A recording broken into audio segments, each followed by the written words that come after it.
The UN Security Council was the scene of a high-level ministerial showdown between Russia and nearly all of the Council members.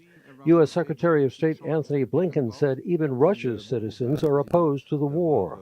None of us chose this war, nor did the Russian mothers and fathers whose children are being sent off to fight and die in this war, or the Russian citizens who continue to risk their freedom to protest against it, including those who came out into the streets of Moscow after President Putin announced his mobilization to chant, "Let our children live."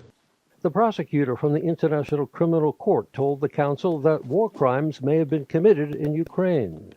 I have been to Ukraine 3 times, and one has seen a variety of destruction, of suffering and harm that fortifies my determination and my previous finding that there are reasonable grounds to believe that crimes within the jurisdiction of the court have been committed.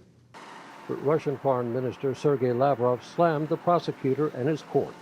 Some 3,000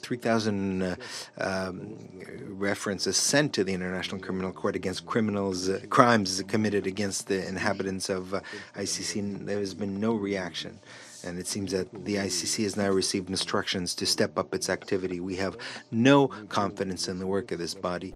The European Union's Chief Representative Josep Borrell also addressed the Council. Borrell asked the Council how many more people have to die until Putin silences his guns. He also accused Russia's war in Ukraine of dragging the rest of the world into a recession and food crisis. Ukraine's foreign minister called for Russian President Vladimir Putin to be put on trial for aggression against his country. I emphasized that none of the Russian crimes in Ukraine would have been possible without the crime of aggression against Ukraine committed by Russian leadership.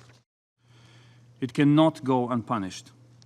And the only feasible way to put President Putin and his entourage on trial is to establish a special tribunal for the crime of aggression against Ukraine. UN Secretary General Antonio Guterres said Russia's war in Ukraine shows no sign of letting up, and despite meeting 20 times this year on Ukraine, the Security Council has not been able to take action against Russia because of its veto power. Frank Uciardo, TRT World, the United Nations.